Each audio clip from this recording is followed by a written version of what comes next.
We're beginning today a very different level of this work. It's going to be very difficult.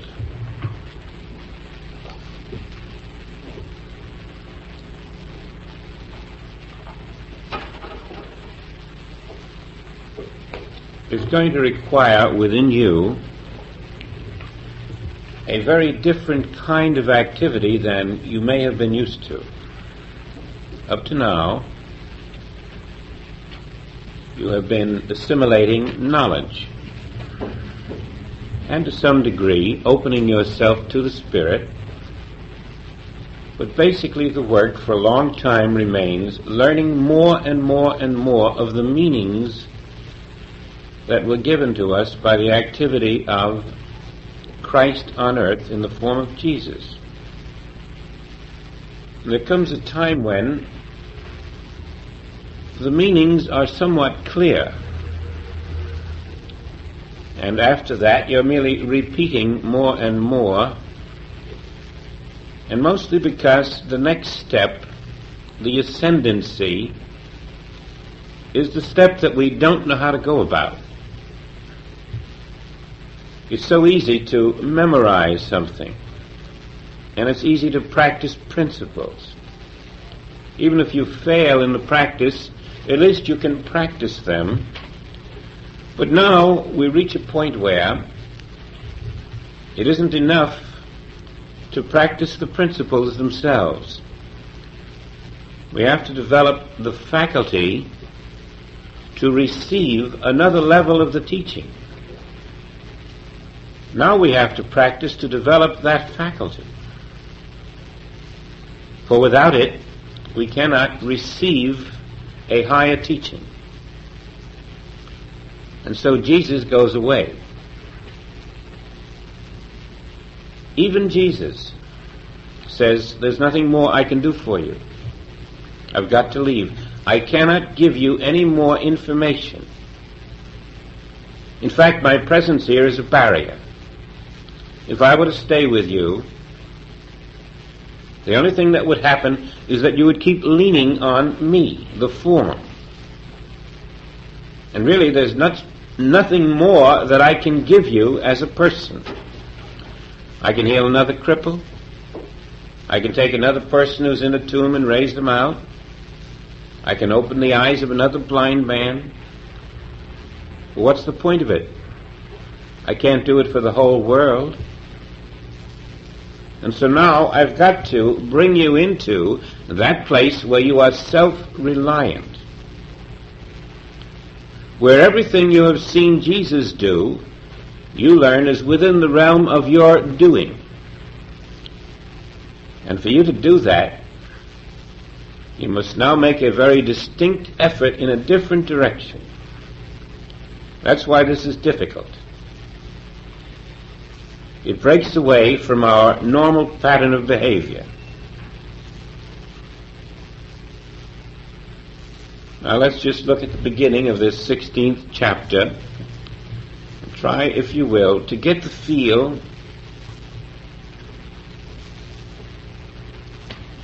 not of Jesus speaking to the disciples, for though that appears to be what's happening, it is really the Spirit of God in you speaking to the disciples in you. Now the disciples in you are represented by Peter, by John, by James. Each one is a conglomerate of different qualities, so that you might say Christ is speaking to that in you which is emotion, emotional love, that in you which is intelligence, that in you which is integrity, that in you which is a desire for truth.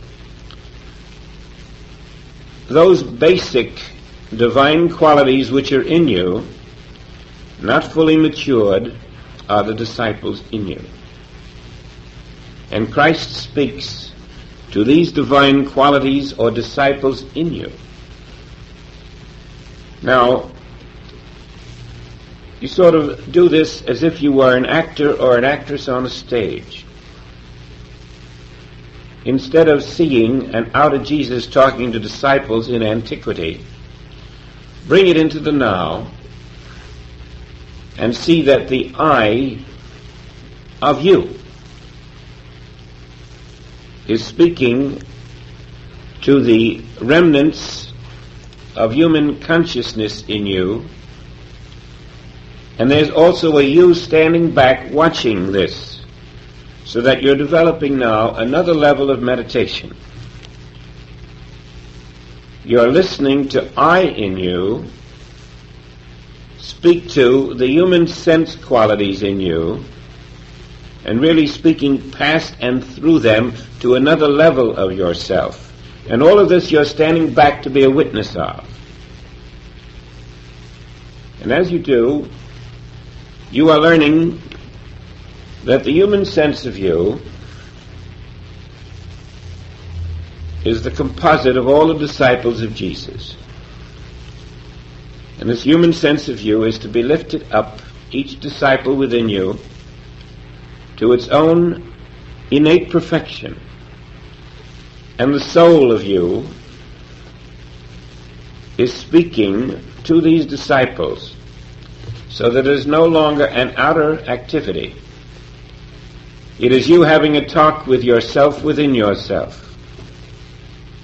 I, the soul of me, am speaking to the disciples within me to teach them, to lead them, to give them information they cannot get any other way, to break the fetters that bind them, to release them as a captive to the world mind, to remove the yoke of false thought that has made them seem limited.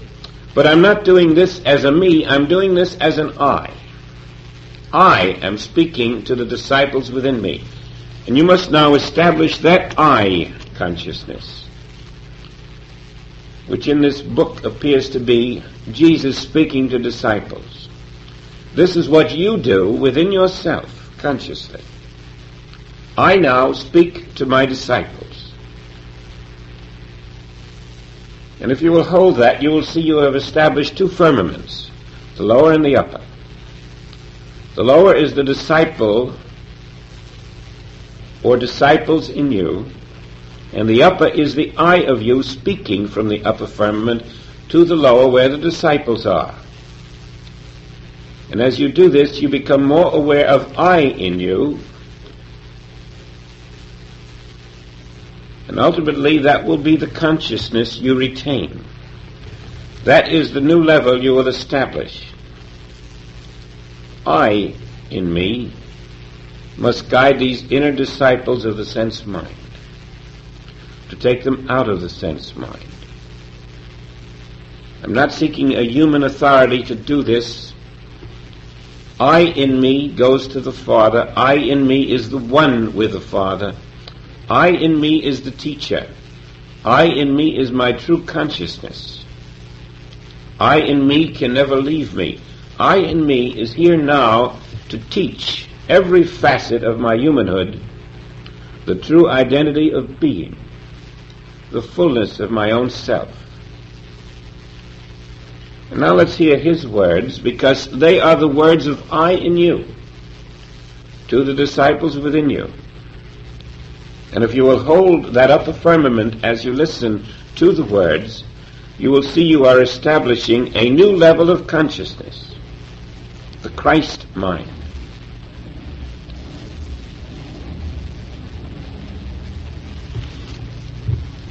These things have I spoken unto you. The I of you has spoken to the disciples within you, that ye should not be offended. They shall put you out of the synagogues. Yea, the time cometh, that whosoever killeth you will think that he doeth God service. And these things will they do unto you, because they have not known the Father nor me.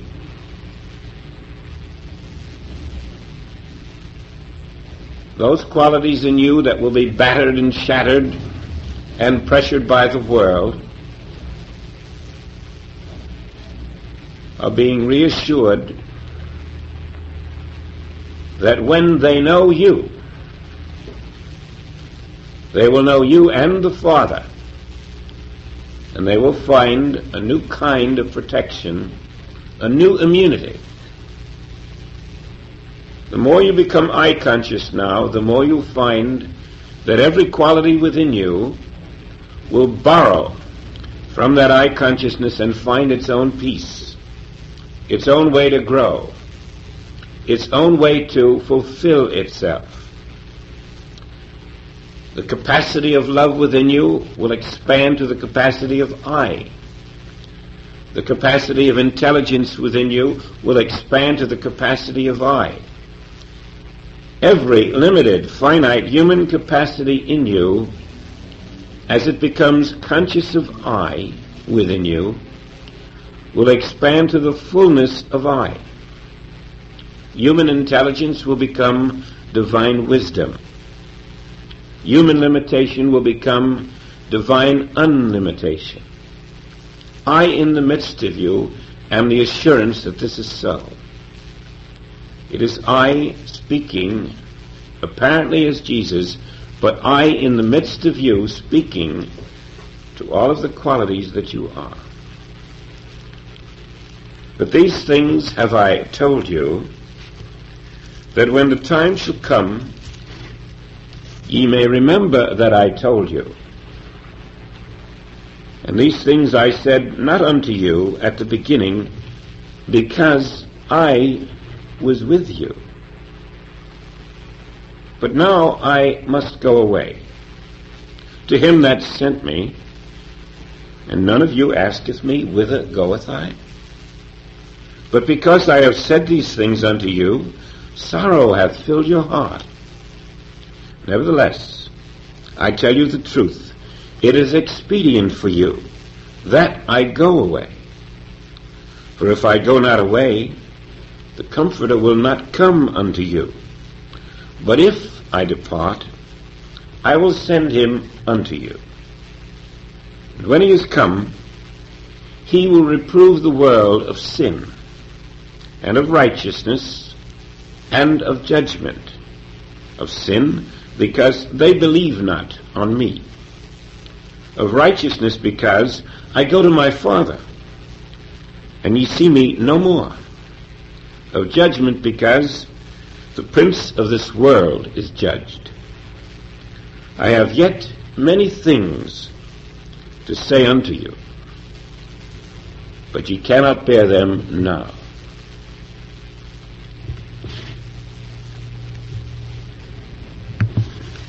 Now, if you have managed to hold on to the upper eye,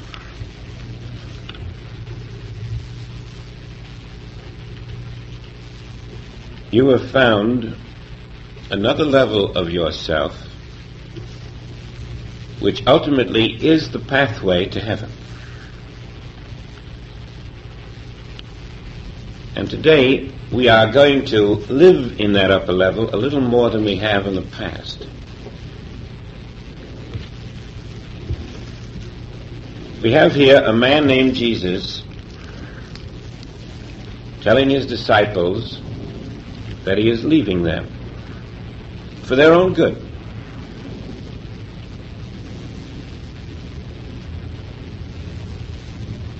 And now we want to see that he is leading them into this upper level of themselves. His real secret is that I, Jesus, am going away, but I, Christ, am remaining with you. The form is leaving, but not the spirit. And of course, all of this is symbolic of you in your change of consciousness from form to spirit. The belief in form goes away and is replaced by the conscious awareness of spirit. If Jesus does not go away, faith of the disciples remains in the flesh, in the form, in the person. As long as you are in a material consciousness, depending on the material world for sustenance, as long as material consciousness does not go away, you cannot find your spiritual consciousness. And so in the outer, the Master moves away from the disciples, that they, losing dependence on the outer, are forced to discover the inner. And we are to follow that example, to drop dependence on the outer, that we may discover the inner. And now we're going to look at his words very closely. These things have I spoken unto you, that ye should not be offended. The key to the word offended is given in Isaiah. He says that Christ is a stumbling block to evil, an offense to all that is unlike God. And Christ is saying to the disciples that I am an offense to evil. Evil shudders when I approach. Evil attacks when I approach. Always, when I approach, evil is offended. But I have taught you the truth of your being, so that when I approach to you, there is no evil in you to be offended. I have taught you these things so that you will not be offended, because only evil is offended, and there is no evil in my disciples. And so we learn again that we are offended only when there is a sense of evil in us. When we have reached that level which is not offended by evil, it is because the light within has been touched. He has brought them to a place where they can know the non-reality of evil, and therefore they are not offended by evil. I have taught you the truth of your identity, the truth of the presence of God where you stand, so that when the appearance of evil comes to you, it cannot offend you, because you know the truth. Now, last week we had a 7-point program. God is always present, and there is no other presence. Where God is present, the power of God is present. Where the power of God is present, there is no power of evil present. Finally, fourth, because the power of God is always present, there is no present power to cause evil, and therefore evil cannot exist. It can only appear, but it cannot exist. And evil is everything that we would consider wrong. Every disease, every problem, every error, everything that is unlike God. And so evil not existing but only appearing. The fifth was, it is temptation. The sixth was to observe the temptation without accepting it, in the knowledge that only God power is. And finally, to rest in that assurance until you feel that absence of the power of evil, that absence of the pressure of evil, that peace, ultimately, which lifts you above the illusion of the evil. Now watch how subtly these 7 points change as you accept I in you. I is the level from which you meditate now. You rest in the I of your being. That's not a human person waiting for God to do something anymore.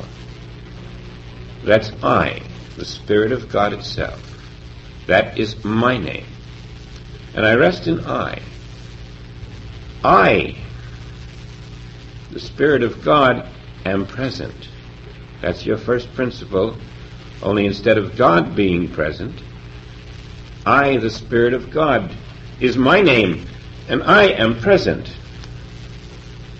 And where I, the Spirit of God, is, the power of God is. The power of I is present. The I of you is present, and it is the Spirit of God.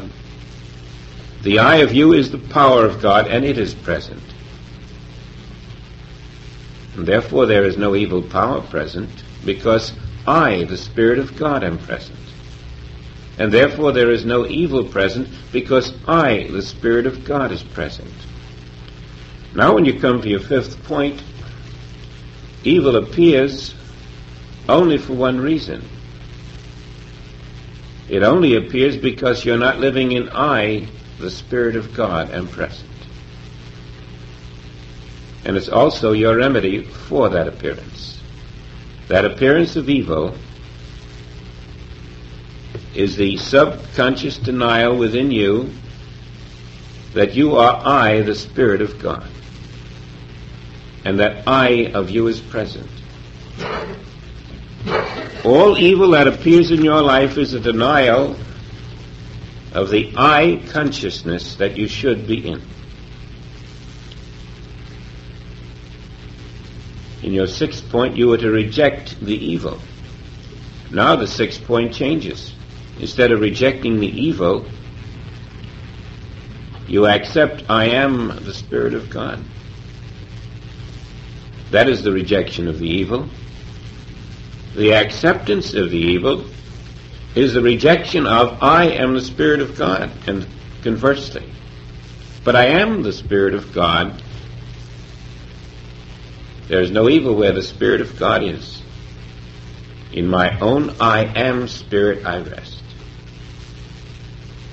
Now you make these 7 points again using I, the Spirit of God, wherever you had God, until you begin to feel there is a level called I, the Spirit of God, which is my true soul consciousness. And when I rest there, I am leaving the world mind. I am breaking the karma of the world mind. I am breaking the belief that I am limited to a human mind. I am stepping out of the personal sense of mind into the I mind, the higher level, and resting there. And the reason this is difficult is because we're used to thinking with the personal mind, making decisions with the personal mind. And the personal mind is separated from God. I, the Christ mind, this mind that you are touching, I am your only mind, and I go to my Father. I am one with God. I synchronize you with the infinite. When you rest up in the upper firmament of I consciousness, you are synchronized with the infinite. You transcend evil just by being there. It has no place to go in your consciousness. We are learning to have that mind which was in Christ Jesus, which transforms our earthly life.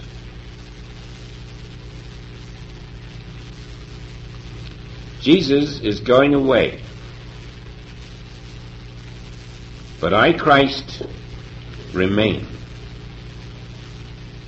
Jesus goes away that you may discover that I, Christ, is the identity of Jesus. And that as I, Christ, dwell in Jesus, I, Christ, dwell in you. That everything Jesus did on the earth, I, Christ, did where he appeared. And I, Christ, who did these things, am yourself ready to do these same things where you are, if you will dwell in me. As you develop the capacity to make the great shift from the mind of the personal self to I, the Christ mind in you, every miracle that walked upon this earth where a human body seemed to be in some form of limitation, I removed, and I am ready to do that work again and again and again through any individual on the earth who will abide in I. Here, now, have that mind which was in Christ Jesus. And that mind knows that no evil is present where I am. There are no intermediaries. There's no one to pray to. There's no clergyman who can go to God for you. When you do that, you are denying that I am the spirit of your own being. This is your kingdom. And you must live in it to be under the government of God.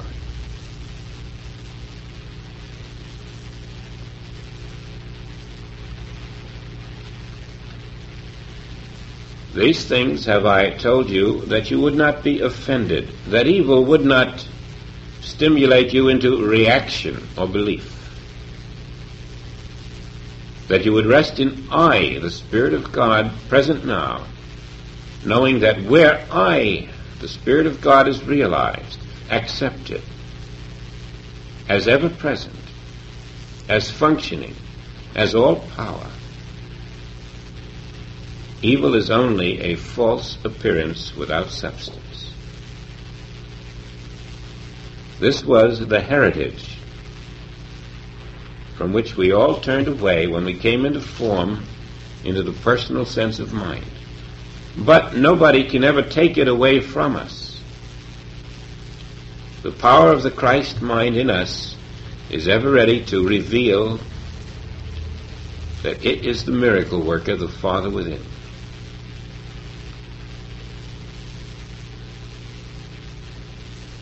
This is what we all share.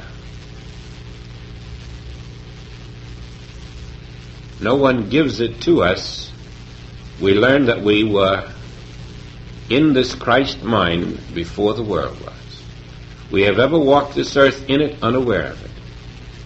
But now Jesus, to his own disciples, says, this mind that I have shown on this earth is your mind too. And you won't believe it until I walk away and you have to find this mind. And so I am walking away. I am removing your crutches. You cannot lean on Jesus anymore. But you won't understand this until, for a short time, you have been forced to live without the outer Jesus, without the material consciousness. When you leave this personal sense of mind, you're like the disciples, stranded without Jesus, wondering what's going to happen next. But in that moment, in that gap, the Christ in you is rising. The awareness will suddenly come forth, and you will discover what you can discover no other way. You need no might. You need no power to remove the evils in your life. You need no force. You need no material effort of any kind.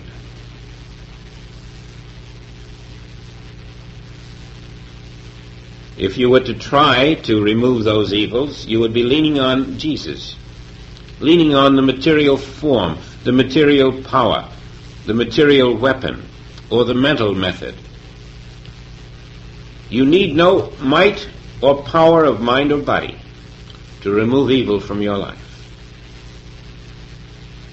but rather to let the need for a material power go away.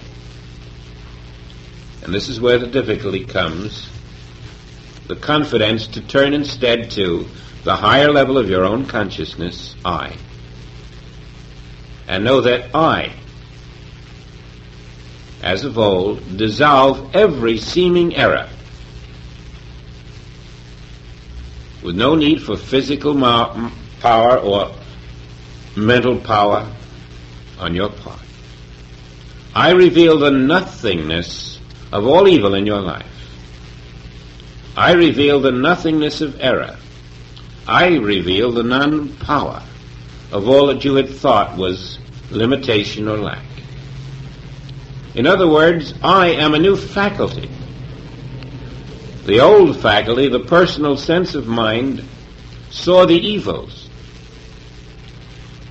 because it could not perceive the reality. I, your Christ mind, I perceive that which the human mind could not perceive. I perceive the disciples in you at their full, complete, unlimited potential realized. I perceive the fullness of your power. I perceive the fullness of your harmony. I perceive the fullness of your love. I perceive the fullness of your abundance, and I perceive it because I, the Christ mind of you, walk now here in the kingdom. And I bring forth from the kingdom that which I perceive. I externalize into the outer that which I perceive in the invisible kingdom here now. I make the Word flesh. I send the Holy Ghost to do these things. I am the power of grace within you. And instead of removing evils, I reveal they never were there. This is the level from law to grace, from Jesus to Christ, from physical power to spiritual power.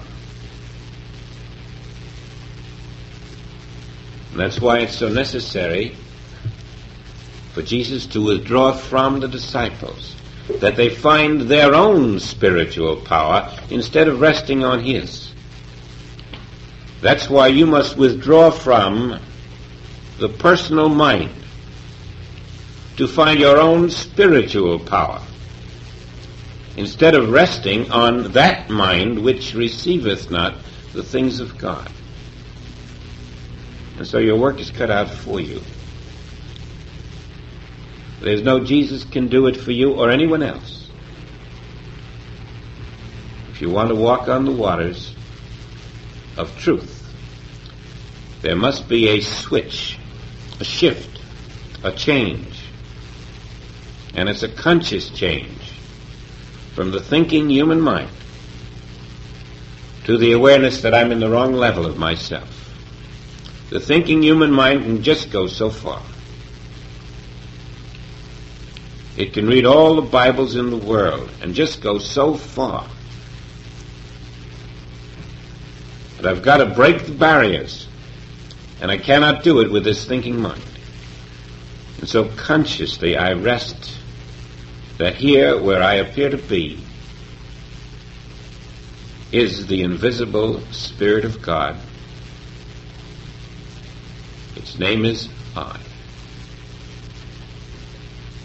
And I have disciples within me. And I am going to train these disciples. I am going to bring every quality I have up to the level of divinity. By refusing to accept any other level. And always then there is this meditation in which I rest in the I-ness of my being. There's never a person meditating. I am resting in the I-ness of my being. Somehow, I'm less aware of form, less aware of the world, less aware of a desire or a need, simply resting in I.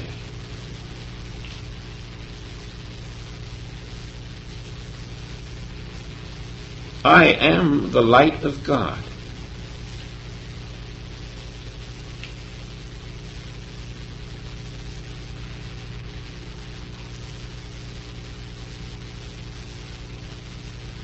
I am the invisible presence of God.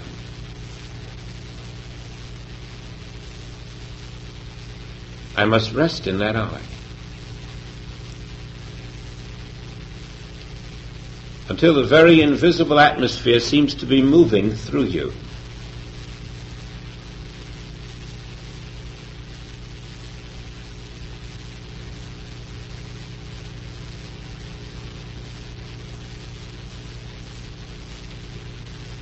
You're not cramming a human brain with facts.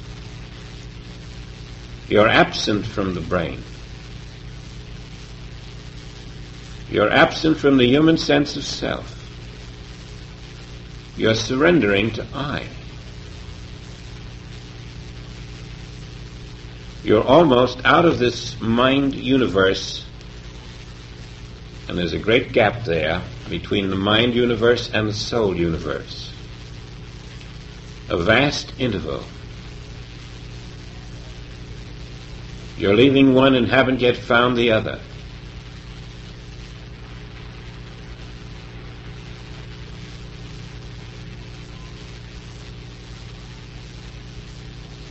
And that's the journey within that you must take.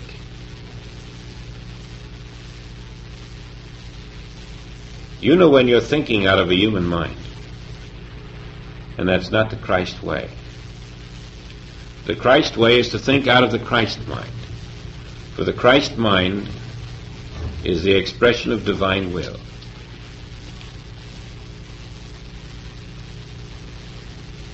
Jesus couldn't do this for the disciples.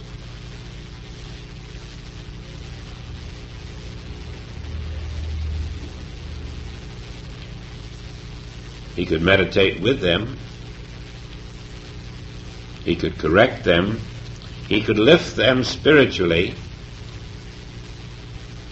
But he could never take them into Christ consciousness while they thought of him as a human form, as a person, even a God-endowed person, even a Messiah. You can never do this while you think of yourself as a human form, as a person, any more than they could thinking of Jesus as a person. There must be an acceptance that I, the Spirit of God, is my name and identity. And then you give yourself, all of you, to that I. You surrender to yourself. And you rest in that meditation. And you let little I die in the I that you are. Many times. That is how we interpret Jesus departing from the disciples. The surrender of your form, your person, your humanhood, all concepts about it, to the knowledge of the I that you are. You're developing your I consciousness.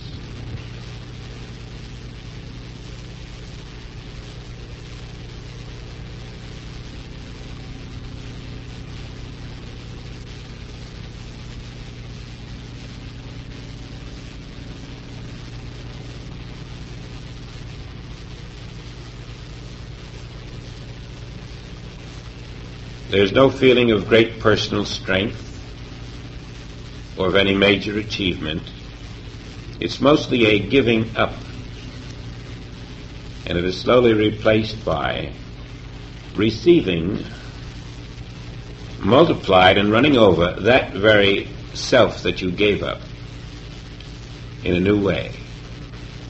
What you give up, you receive to overflowing.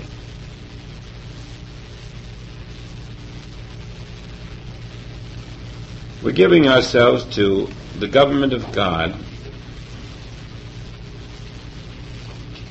so that grace may replace the struggles of the human mind. And in so doing, we do it not on faith, that is blind, but on the knowledge that I, the Spirit of God that indwells me, is present now. And I'm accepting its presence as the power of God where I stand, as the mind of God where I stand. I'm accepting God's presence as the I that I am. And all that God is, here I am. This is your transformation in consciousness. And from your own experience you will discover that if you do this frequently, you will develop an awareness of it, and it will in some way communicate so that you have a conscious knowledge that there is present where you are a living spiritual being called I. And you will know that this is your infinite twin. It is the twin of you, the twin of this appearance called form. And you will learn to let this twin guide you in the form until you one day will be less conscious of the form, until the very twin you have accepted you learn to be your very self. We all have an infinite twin called Christ. Our unawareness of it is what causes the problems of our human lives. Your twin, Christ, is my twin, Christ. We all have the same twin. But each one has that twin, and until we find I, Christ, the twin, I, the human being, is a separated mortal, subject to the law of mortality. Jesus must go away. Yes, even Jesus must go away. Your mortal self must go away, that your immortal self may be lived in consciously.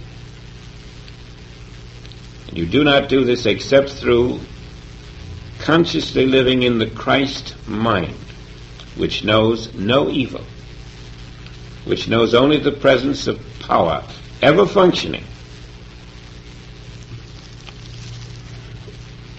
This is your break with yesterday, the break with all that is mortal.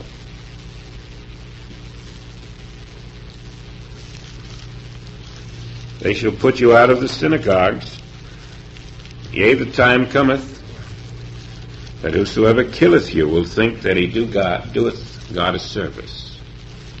Now the synagogue means the holy place.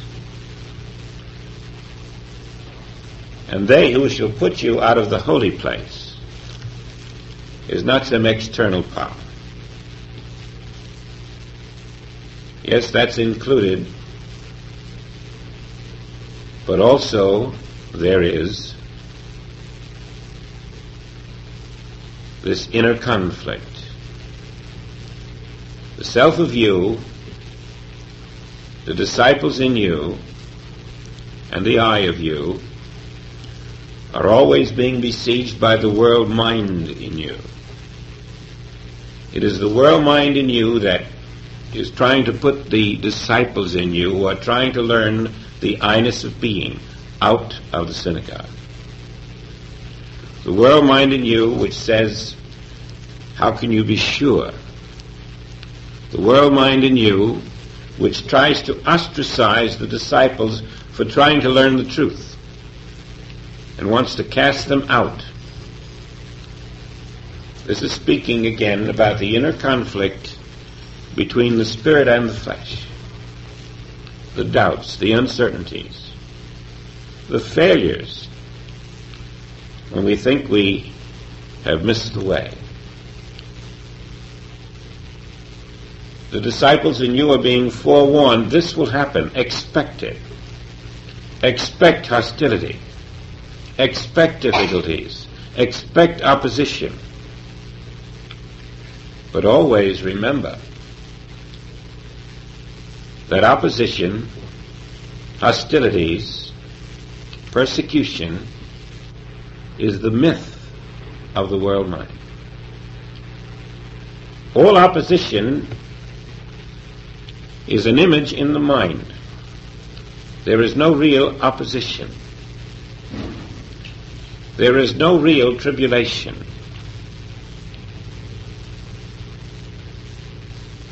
All that happens to the human happens in the mind and externalizes where the form appears. The worst that can happen to you is always happening in the mind. And when you're in the I mind, instead of the personal mind, you find it doesn't happen. That's the point of the transition in consciousness. In the I mind, that which happened in the human mind does not happen, because the I mind is your secret place. That is the miracle of the change in consciousness. All that seems so difficult to our human mind vanishes when we attain the level of the Christ mind. And that is why it's worth the effort consciously to continue to step out of the human mind whenever it occurs to you, and to develop a habit, a pattern that enables you to practice this so frequently that living in the Christ mind instead of the human mind becomes more possible for you. The Christ mind is always I. The I that is speaking to the disciples in you, and that's how you can reestablish it. The moment you start thinking of the I that is speaking to the disciples in you, you hold yourself at that level. I am that I speaking to the disciples in me. I'm not the disciples. I am the I teaching the disciples. That's your Christ mind, and that's where you try to stay. You find the evils of the world have no personal mind in you through which they can enter your consciousness. When they squeeze through, this I mind dissolves them. However difficult it is, it falls into a groove later which enables you to stay there. Now this is what the disciples in the Bible are going through with Jesus. These things will they do unto you, because they have not known the Father nor me.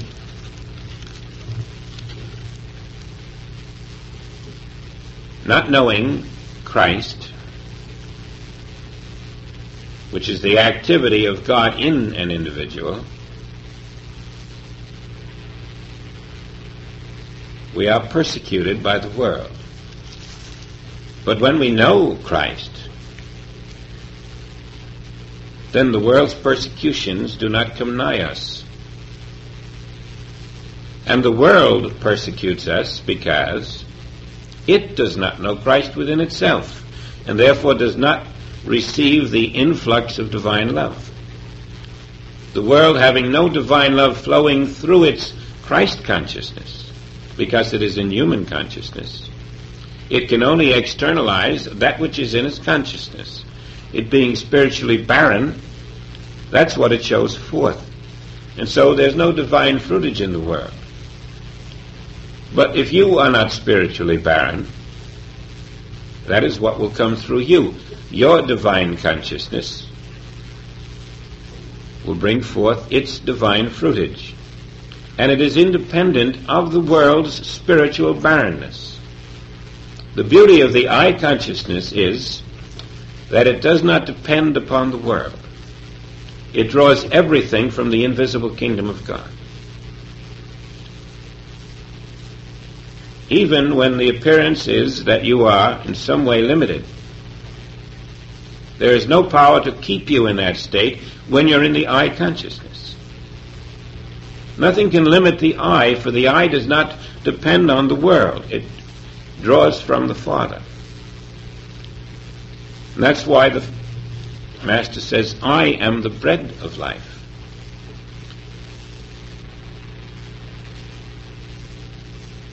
Whoever drinketh of my waters will never thirst. The I of you is independent of the world.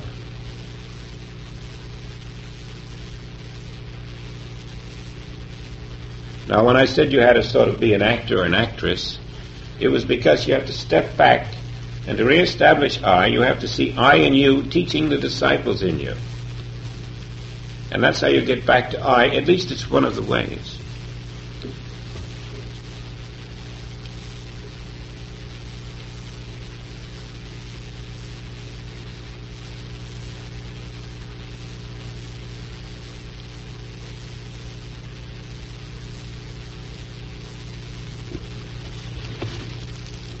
But these things have I said, have I told you, that when the time shall come, ye may remember that I told you. And these things I said not unto you at the beginning, because I was with you. Now let's suppose that a year or two ago, you had a spiritual experience. And somehow, since that time, that particular experience never has recurred. Let's say one day you looked at the grass, and it was on fire in your consciousness. It was the greenest green you ever saw.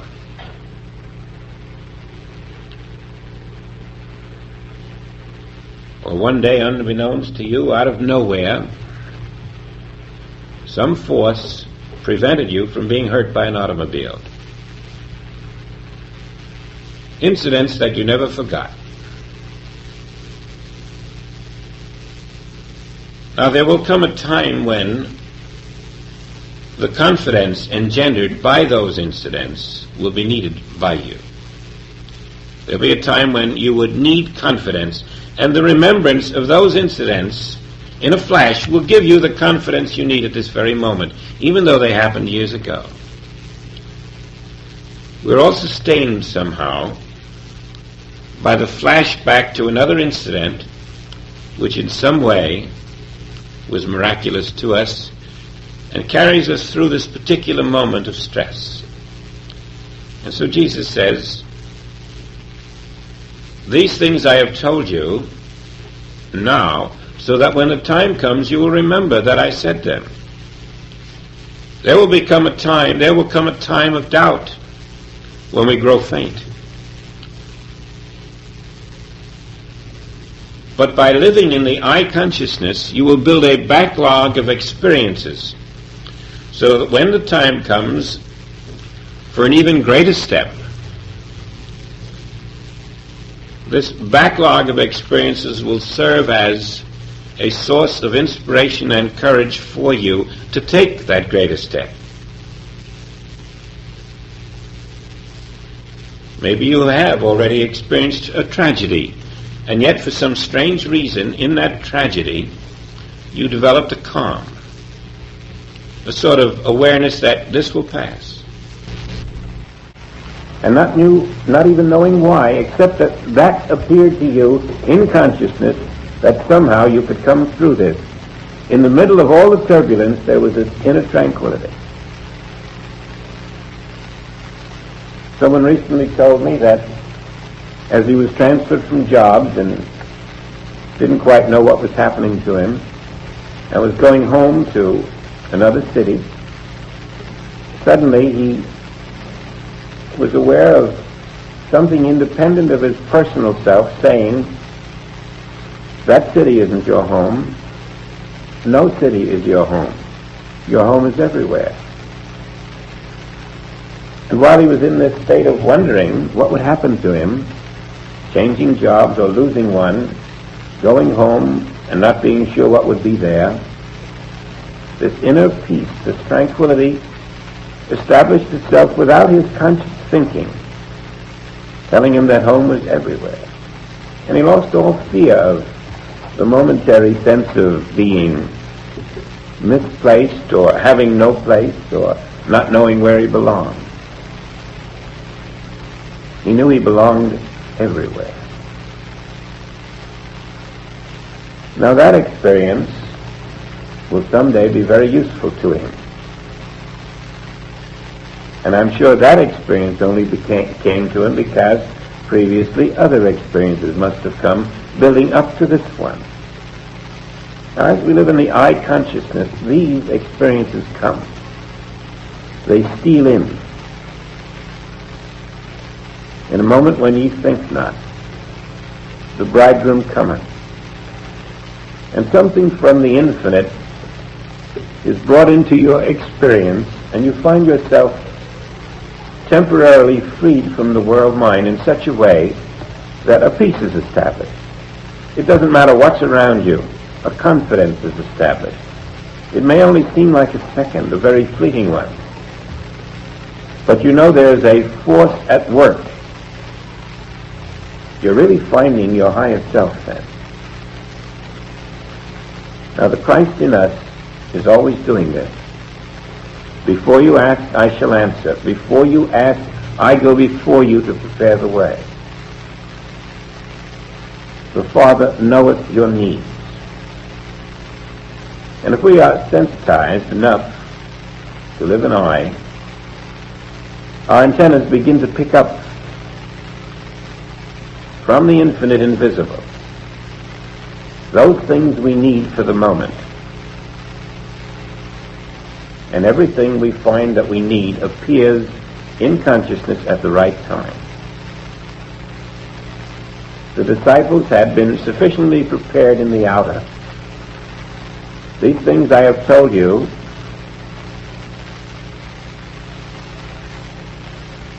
what does it say? Because I was with you. These things I said not unto you at the beginning, because I was with you. We have all been privileged, without knowing it, of having I with us throughout all of our lifespan. Something has protected you and sustained you, though you knew it not. The disciples were protected and sustained by the very presence of Jesus, because it was the invisible I. It was always with them. Now, it says to them, I was with you, but now that I am not going to be with you visibly, I want you to know that I am still with you invisibly. And you see how that is a teaching to us, that always the invisible Christ is with us, even though we don't see it. It became visible to them, and then became invisible to show them that it was there. First to show it was there, and then to disappear and still be there.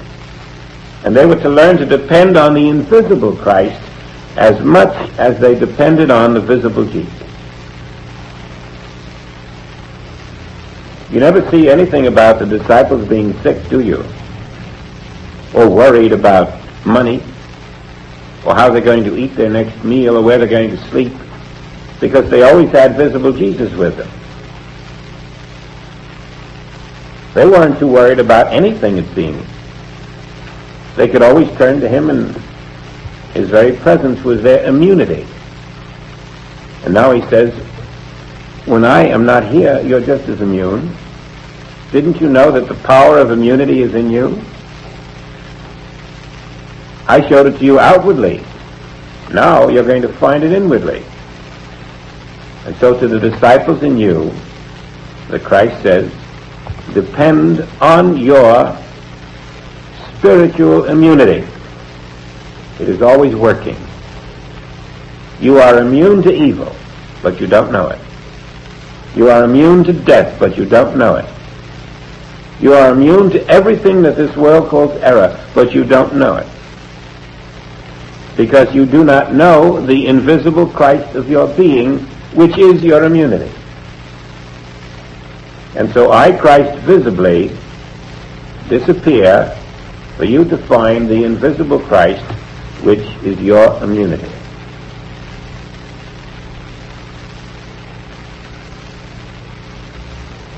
And so we listen and we learn that where I am, the reality of me is all that is here, and it is immune to every evil in this world.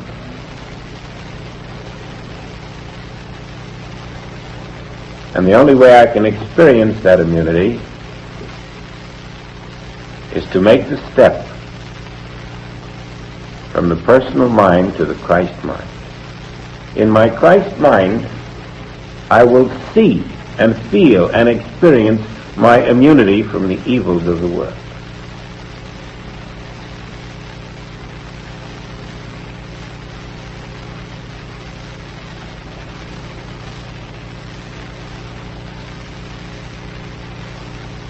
But now I go my way to him that sent me. And none of you asketh me, whither goest thou? But because I have said these things unto you, sorrow hath filled your heart.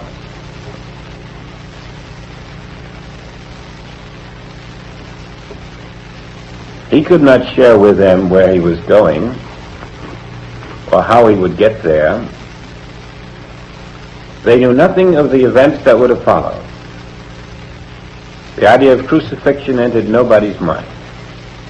Where was he going? All they knew that he was going, and they were worried about it, and they were sorrowful. When you lose your dependence on material power, on mental power, you are in the position they were in. We depend on our bank account. We depend on our automobile. We depend on the various human, physical, material ways of doing things. We wouldn't know how to operate without them. We don't know any other way. And yet along comes the Christ and says, well, I'm the other way.